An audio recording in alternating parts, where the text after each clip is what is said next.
धन के बारे में ही बात बोलते हैं। तो देखिए, धन में इतना उन्माद है कि लोग पहचान नहीं पाता है। बड़े बड़े विद्वान, योगी, सन्यासी, आश्रम, ये सब धन के बारे में पहचान ही नहीं पाते हैं। मार्कंडे पुराणांतर्गत जो ऐसे मेधा ऋषि, उसी में से सप्तशती माने 700 श्लोक निकाल लिए हैं उसमें से। और उसी में जो है सो मेधा ऋषि सो सूरथ नाम के वैश्य माने राजा को और वैश्य को, दोनों को उन्होंने मन में से यही बात का शिक्षा दी। कौन बात का शिक्षा दी? तो वैश्य का समस्या था जो उन्होंने ज़िंदगी भर अपने परिवार को पालते गए। अंत में उन्होंने परिवार का लोग उन्होंने से वहाँ से हटा दिया।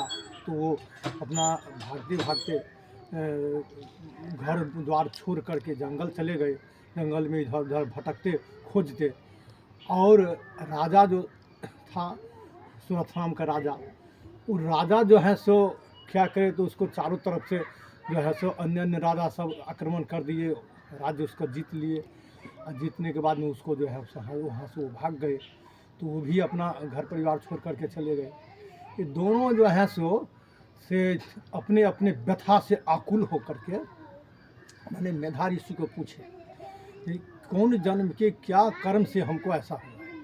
तो उन्होंने शिक्षा दी। देखिए, इतना यहाँ पर कितना पशु पक्षी कैसे कैसे सब है, किसी में देखते हैं कोई भेदभाव, सब शांति से जी रहे हैं, और किसी में किसी प्रकार का स्वयं है सो ईर्ष्या द्वेष कुछ नहीं है। देखिए कितने जीव हैं, कैसे शांति वातावरण है। यही जिंदगी में सबसे पहला है शांति। जो कुछ मिल जाए उसी से शांति का अनुभव करना चाहिए, और वही भोग्य जो है सो भगवान का प्रसाद समझना चाहिए। और यही चीज़ सप्तशती में एक श्लोक के बारे में आपको बताते हैं, जो उसी में जो वो कहे हैं मार्कंडे ऋषि, जो ओम ज्ञानी नाम चेतांसी देवी भगवती ही सा ब्लादा कृष्ण मोहाय महामाया प्रयक्षति। इसका अर्थ यह है कि देखिए, ज्ञानी में भी जो अग्रगण्य है, जिसको ये अपना है हम बड़े ज्ञानी हैं, बड़े विद्यावान हैं, बड़े बुद्धिमान हैं, उसको भी वो माता आदि शक्ति जगदम्बा घसीट कर के बलात् उसको अपनी माया में उसको खींच लेते हैं। और यही चीज़ माया है। लोग समझ नहीं रहे हैं। जो लोग सोचते हैं स्त्री पुत्र इत्यादि सब कुछ है, सब हमरा है, ये शरीर भी हमरा है, ये धन भी सब हमरा है, लेकिन तुम्हारा तो कुछ नहीं है।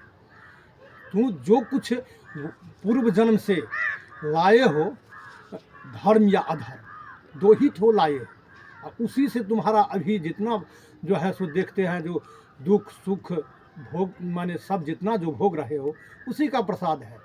शुभ कर्म का प्रसाद है जो है सो रखिए, जो माने शुभ धर्म का प्रसाद है, शुभ कर्म का प्रसाद है सुख, और अशुभ कर्म अधर्म का प्रसाद जो है सो दुख। नाना प्रकार के विपत्ति, नाना प्रकार के बाधा जंजाल इत्यादि में फंसे हुए, अनर्थक कर्म करते हुए, यही चीज़ है।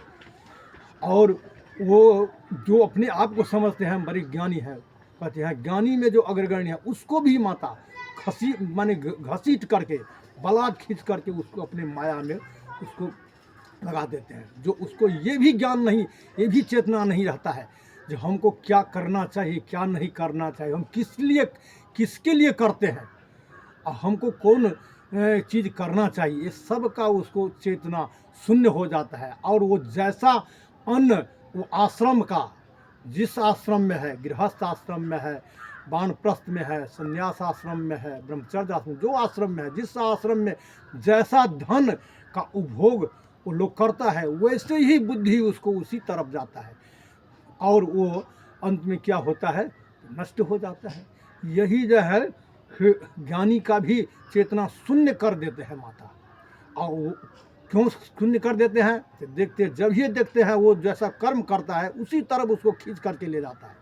ये चीज़ कोई भी कितने भी पराक्रमी हो, कितने भी बलशाली हो, कितने उनसे उनके अतिरिक्त कौन जो है, जो कोई संसार में है और जो कोई हो चुका है, किसी का बल नहीं चलता है। रावण को देखिए, इतना बुद्धिमान, इतना पराक्रमी, इतना तेजस्वी, लेकिन उसका बुद्धि कहाँ पर खींच करके ले गए? तो बस जहाँ उसको माने पाप कर्म का जो दंड था वहीं तरफ खींच के लगे। कंस को देखिए, दुर्योधन को देखिए, कितना भी चाहा संभलने के लिए, लेकिन जैसा वो संपत्ति का उपभोग करेगा उसी तरफ कोई उसको बचा नहीं सकता है। उससे सिर्फ बचा एक ही सकता है, वो है कौन?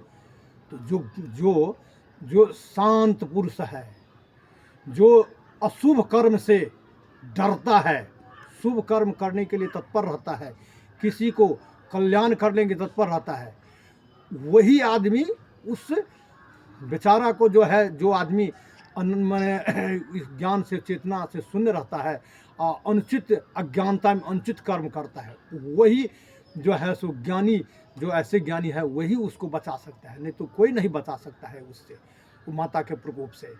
तो यही चीज़ जो हम आपको कहे हैं, जो वो एक श्लोक, तुम ज्ञानी नाम चेतांसी देवी भगवती ही सा बलादा कृष्ण मोहाय महामाया प्रयक्षति।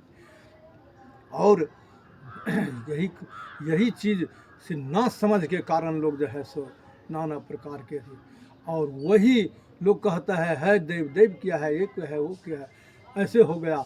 सब जो है इंजाम एक दूसरे पे ही इंजाम लगाता है घर परिवार में, और सब पर सब जो है सो इंजाम से सो अपना है सो यही चीज़ जैसे अनर्थक काम करता रहता है। ये हमको ये किया तो इसको हम चलो हटा दो, ये किया तो इसको हटा दो, ये किया तो ऐसे किया, सब दूसरे पर, अपना ये नहीं देखता है, अपना झांक करके चरित्र देखना चाहिए। कहता है, एक कवि ने श्लोक लिखा है, बुरा जो देखन मैं चला बुरा न मिली है कोई, जो दिल खोजा आपसा मुझसा बुरा न कोई। ये चीज़ नहीं देखता है। ये कवि अपने दोहा में बताया है, जे कहते हैं जो यही चीज़, जो बुरा जो देखन मैं चला, हम ये संसार में कभी देखने चला सबसे बुर्बक कौन है, सबसे बुरा कर्म कौन करता है। जब वो इधर उधर देखने चला तो वो अपने आप में झांक करके देखा तो कहा जी ये सब तो बेकार है। हम दूसरे को देखने चला, अरे हम सबसे गंदा तो हम है, जो हम दूसरे को, हम अपना जो है सो जो माप जो है सो अपना माप नहीं मापते हैं, जो हम कैसा है, हम क्या कर्म से अपना से करते आ रहे हैं, ये चीज़ नहीं मापता है और दूसरे पे इंजाम लगाता है। वो सबसे बेवकूफ़ है और सबसे दुराचारी वही है। अपना आप देख करके उसको संभल जाना चाहिए, और जो संभल जाता है वो आदमी वो जो है सो अपना आप को जो है सो उतार देते हैं, अपना आप को सुखी बना लेते हैं। पुत्र भी सुखी बन जाता है, पौत्र भी सुखी बन जाता है, और समाज को भी सुखी बना सकता है और देश को भी सुखी बना। जो ये बात को कभी भी अपना आप को नहीं संभल पाता है, दूसरे को वहाँ के बुरा देखता है, वो कभी नहीं संभल पाता है। अब हम फिर आगे और कुछ बताएंगे और